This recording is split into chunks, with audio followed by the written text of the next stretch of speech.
जय हिंद, नमस्कार मित्रांनो. आपल्या सर्वांचं स्वागत आहे माझ्या युट्यूब चॅनलवरती. तर मित्रांनो, खूप जणांचे मला प्रश्न असतात की तुम्ही पोलीस भरती करत असताना कोणकोणती पुस्तकं वापरली व त्या पुस्तकांचा अभ्यास कशा प्रकारे केला. तर मित्रांनो, मी पोलीस भरती करत असताना कोणकोणती पुस्तकं वापरली, त्यांचा अभ्यास कसा केला याबद्दल थोडक्यात मार्गदर्शन करणार आहे. तर सर्वात महत्वाचं म्हणजे पोलीस भरतीला 4 महत्वाचे विषय असतात. त्यामध्ये मराठी, गणित, बुद्धिमत्ता, जीएस आणि जीएस मध्येच करंट अफेअर्स विचारलं जाते. तर मित्रांनो, मी पहिल्याच भरतीमध्ये यशस्वी झालेलो आहे आणि यामागे असं कारण आहे की जे माझा अभ्यासाचं जे स्टडी मटेरियल होतं आणि जे मला मिळालेलं मार्गदर्शन, त्या पद्धतीनं मी अभ्यास केला आणि पहिल्याच भरतीमध्ये यशस्वी झालेलो. त्यामध्ये सर्वात महत्वाचा वाटा असेल कुणाचा, तर माझ्या आई वडिलांचा. मी तुम्हाला अभ्यास पण कसा केला ते सांगणार आहे आणि मला अभ्यास करत असताना कोण प्रेरणा देत होतं, कोण मला मोटिवेट करत होतं, हे सुद्धा मी तुम्हाला थोडक्यात सांगणार आहे. गेल्या ज्या काही 2-3 पोलीस भरती झाल्या, त्या पोलीस भरतीच्या प्रश्नपत्रिकांचा अभ्यास केला तर तुम्हाला समजेल की आपल्याला खूप साऱ्या जिल्ह्यामध्ये 25-25चा पॅटर्न नुसार प्रश्न विचारले जातात. त्यामध्ये गणिताला 25, बुद्धिमत्ताला 25, मराठीचे 25, जीएसचे आणि करंट अफेअर्सचे मिळून 25 प्रश्न विचारले जातात. असा 100 मार्काचा आपला पोलीस भरतीचा लेखी पेपर असतो. तर मित्रांनो, मी पोलीस भरती करत असताना मी मराठीसाठी बाळासाहेब शिंदे सरांचं पुस्तक वापरलेलं आहे. त्यानंतर मोरावाळंबे सरांचं पुस्तक वापरलेलं आहे.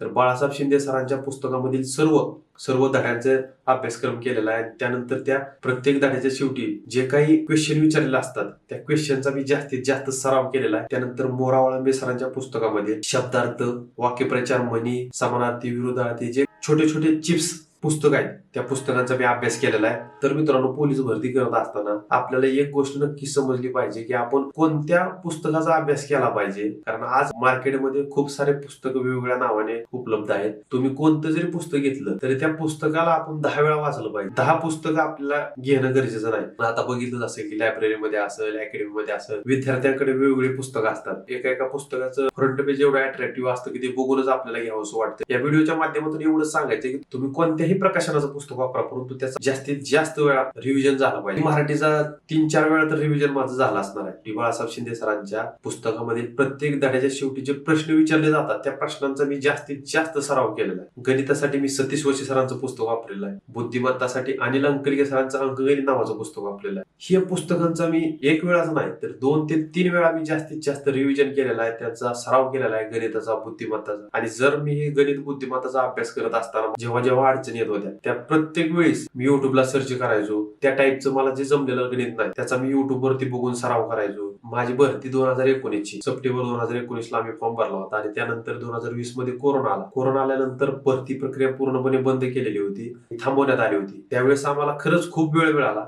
त्या कोरोनाच्या काळामध्ये सुद्धा मी खूप अभ्यास केलेला आहे मित्रांनो. आज आपण बघितलं असेल की जेव्हा आपल्याला 1-2 वर्ष भरतीचं वातावरण असतं तेव्हा आपण खचून जातो आणि कधी भरती होणार आहे, काय होणार आहे, आपल्याला आजूबाजूला लोक नाव ठेवत असतात, त्यामुळे आपण खचलेला असतो. आणि काही वेळा आपण काय करतो माहितीये का, भरती आल्यानंतर परत तयारी चालू करतो आणि जेव्हा भरती होऊन जाते तेव्हा आपण पूर्णपणे अभ्यासक्रम बंद केलेला असतो. परंतु तसं न करता आपण कंटिन्युटी आपल्यामध्ये असली पाहिजे. पोलीस भरती असेल किंवा कोणतेही क्षेत्र असू द्या, लाईफ मध्ये जर आपल्याला सक्सेस मिळवायचं असेल तर आपल्याला सातत्य खूप गरजेचं आणि मी तसंच केलेलं आहे. कोरोनाच्या काळामध्ये सुद्धा अख्खी दुनिया थांबलेली होती, पण मी थांबलेलो नव्हतं. का तर मला माहित होतं की आपण फॉर्म भरलेला आहे, त्यामुळं आज न उद्या भरती ही नक्कीच होणार आहे. त्या दृष्टिकोनातून मी दररोज अभ्यास करायचो, दररोज ग्राउंड करायचो. कोरोनाच्या काळामध्ये अख्खी दुनिया थांबली होती, पण मी थांबलो नव्हतो. पहाटे 5 ला उठायचो, ग्राउंडला जायचो, ग्राउंड 2-3 तास करायचो. त्यानंतर अभ्यास सुद्धा तेवढा 7-8 तास, पण जास्तीत जास्त मी अभ्यास करायचो. फक्त अभ्यास आणि अभ्यास, दुसरा विषयच नव्हता डोक्यामध्ये. एकच डोक्यात टार्गेट होतं की आपल्याला वरती पाहिजे. तुम्हाला मी सांगितलं की मराठीसाठी बाळासाहेब शिंदे सरांचं पुस्तक वापरलं, मोरावाळंबे सरांचं पुस्तक वापरलं. त्यानंतर गणितासाठी सतीश वशी सरांचं पुस्तक वापरलेलं आहे. त्यानंतर बुद्धिमत्तासाठी अनिल अंकलिके सरांचं पुस्तक वापरलेलं आहे. आणि जीएस साठी मी तात्याचा ठोकळा आणि सामान्य ज्ञान नोबेल हे 2 पुस्तकं मी जीएस साठी वापरलेले. आणि करंट अफेअर्सचा अभ्यास मी युट्यूब वरती बघूनच केलेला आहे. करंट अफेअर्स मराठी नावाचे हे युट्यूब चॅनल आहे, जबरदस्त चॅनल आहे मित्रांनो. मी त्याला तेव्हापासून फॉलो करते जेव्हा त्यांचे 5,000 सबस्क्रायबर होते. आता त्यांचे 500K प्लस सबस्क्रायबर झालेले आहेत. शिकवण्याची पद्धत सुद्धा चांगली आहे. त्यामुळे मी करंट अफेअर्स मराठी हे युट्यूब चॅनलवरती व्हिडिओ बघायचो करंट अफेअर्सच्या. त्यानंतर लक्षवेध पुस्तक सुद्धा वाचायचो. आणि सर्वात महत्वाचं म्हणजे मला भरती होण्यासाठी सगळ्यात मार्गदर्शक ठरलेलं पुस्तक म्हणजे प्रश्नसंच. 2016 पासून ते 2018 पर्यंत झालेली जी पोलीस भरती आहे, त्या पोलीस भरतीचे सर्व प्रश्नसंच मी विकत घेतले होते आणि त्याचा जास्तीत जास्त सराव केलेला आहे. मी सर्वात पहिलं नोबेल प्रकाशनचं पुस्तक घेतलेलं आहे 156 मेगा पोलीसवर. त्यानंतर मग जसे जसे त्यांची प्रत्येक भरतीला आवृत्ती आलेली होती त्या सर्व आवृत्ती मी घेतल्या होत्या आणि त्या प्रश्नसंचाचा मी एवढा अभ्यास केला मित्रांनो. आज आपण बघतो की एक आपल्याकडे पुस्तक ऑलरेडी असतं, पण आपण काय करतो माहितीये का, त्याच समांतर पुस्तक आपण एखादं दुसरं कोणतं तरी घेतो.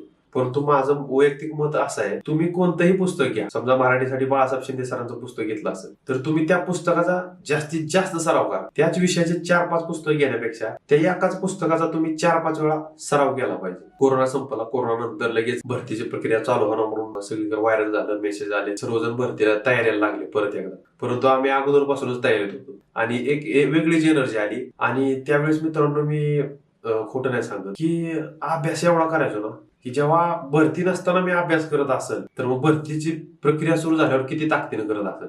रात्री किती वाजेपर्यंत अभ्यास करतो हे सुद्धा समजत नव्हतं. आई उठवायची, अरे भास्कर म्हणायचं किती वेळ झालाय. म्हणजे सांगण्याचं तात्पर्य एवढंच की मी काय हायस्ट लेवलचा अभ्यास केला असं म्हणत नाही, परंतु जे काय आपण गोष्ट करतो ना त्या गोष्टीमध्ये पूर्ण ताकद लावायची. माझं वैयक्तिक मत असं आहे की तुम्ही कोणतीही गोष्ट करत असताना पूर्ण ताकदीने करायचं. जेव्हा आपण पूर्ण ताकदीने करतो ना, ते शाहरुख खानच्या पिक्चर मधला डायलॉग आहे बघा, अगर आप किसी चीज को आप पूरी शिद्दत से चाहो तो पूरी कायनात उसे आपको मिलाने में लग जाती है. तसंच काय माझ्यासोबत झालेलं आहे. डायलॉग चुकला असेल तर तुम्ही करेक्शन करा, पण सांगायचं एवढंच आहे की जेव्हा आपण एखादी गोष्ट मिळवण्यासाठी तडफडतो ना तेव्हा ती तडफड बघून निसर्ग सुद्धा आपल्याला ती गोष्ट मिळवण्यासाठी एकजूट होते. कोरोनाच्या काळामध्ये ग्राउंड करायचो त्यावेळेस माझ्यासोबत कोणाच नसायचं. मी एकटाच पळायला जायचो, रनिंगला जायचो, पायऱ्या मारायचो. त्यावेळेस एक प्रसंग सांगतो तुम्हाला की मी दुपारच्या वेळेस 4 वाजले होत्या, 4-5च्या आसपास मी दररोजच्या रुटीन प्रमाणे पायऱ्या वर्कआउट करत होतो. आमच्या गावामध्ये एक महादेवाचं मंदिर आहे, त्या मंदिरामध्ये एक दगडी विहीर आहे. त्या विहिरीच्या 20-25 पायऱ्या असतात. त्या पायऱ्या मी रोज मारायचो, म्हणजे आठवड्यातनं 2 वेळा तर मारत असेल वार चेंज करून. आणि एकदा असंच मी पायऱ्या मारत होतो त्यावेळेस एक जण आला, अरे म्हणला काय आबा कसला खराब झालाय म्हणला तू, भरतीचं वातावरण नाही काय नाही, उगाच काय जीवाला त्रास करून घेतो. मी त्या बोलण्याकडे लक्ष दिलं नाही. मी माझं ग्राउंड केलं, निघालो. सांगण्याचं तात्पर्य एवढं की दुनिया आपल्याला काय म्हणते याच्याकडे आपण लक्ष द्यायचं नाही. आपण आपल्या ध्येयासाठी प्रयत्न करत राहायचं. कारण आज आपण यशस्वी झालो तर आपल्याला नाव ठेवणारे आपल्याला सत्कारासाठी येतात, पण जेव्हा आपण अपयशी होतो ना तीच लोक परत म्हणतात की यार तू प्रयत्नच केला नाहीत, तू करतच नव्हता, नाव ठेवते ती. त्यामुळं जे काही तुम्ही कराल ना पूर्ण ताकदीने करायचं.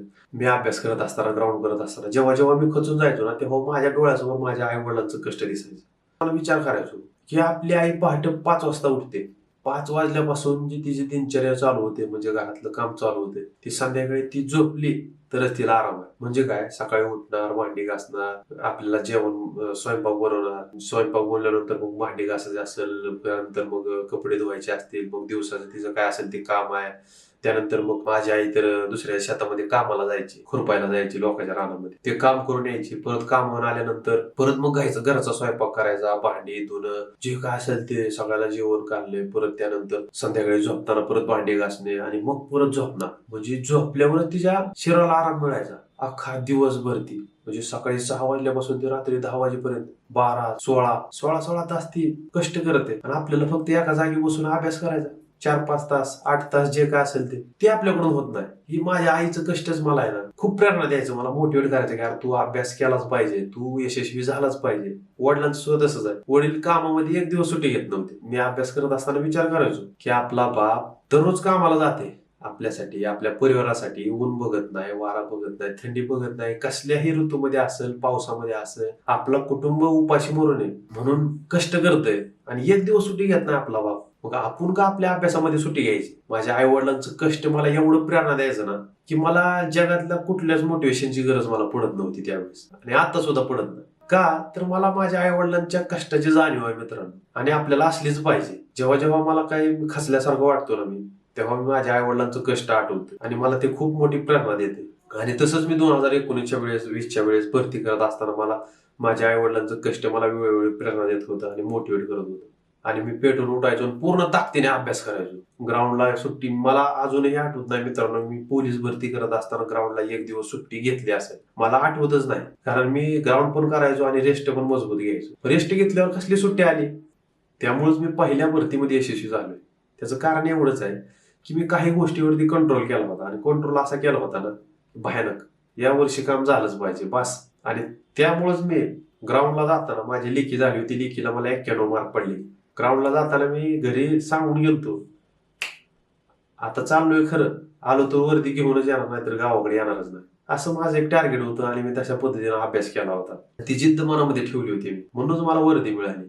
वर्दी मिळण्याचं कारण एवढंच आहे की मी तेवढ्या ताकदीनं तिला मिळवण्याचा प्रयत्न केलेला आहे, यासाठी तेवढं कष्ट झेललेलं आहे. सांगण्यासारख्या गोष्टी भरपूर आहेत. त्या महत्वाचा मुद्दा एवढाच होता की मी अभ्यास करण्यासाठी कोणती पुस्तकं वापरली आणि त्याचा अभ्यास कसा केला.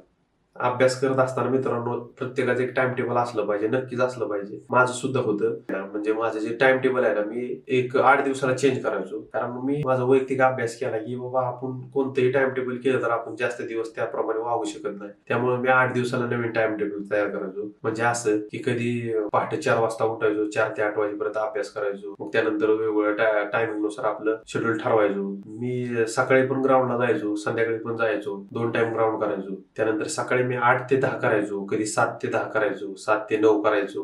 ग्राउंड बद्दल विशेष माहिती मी नक्कीच पुढच्या व्हिडिओमध्ये देणार आहे. 2019च्या भरतीमध्ये मी 4 ठिकाणी फॉर्म भरले होते. बॅट्समन, जेल पोलीस, जिल्हा पोलीस आणि रेल्वे पोलीस या 4 ठिकाणी फॉर्म भरले होते आणि SRPF ला सुद्धा भरला. माझं पहिलं ग्राउंड म्हणजे बॅट्समनचं जे ग्राउंड होतं त्या ग्राउंडला मला 34 मार्क पडले होते आणि पुणे रेल्वेला मी 44 मार्क पडले होते. 34 ते 44चा प्रवास मी नक्कीच तुम्हाला पुढच्या व्हिडिओमध्ये सांगणार आहे. व्हिडिओ कशी वाटली नक्कीच कमेंट करून सांगा. आणि पुढची व्हिडिओ बघण्यासाठी आणि अशाच प्रकारचे व्हिडिओ बघण्यासाठी आपल्या चॅनलला आता सबस्क्राईब करा. जय हिंद.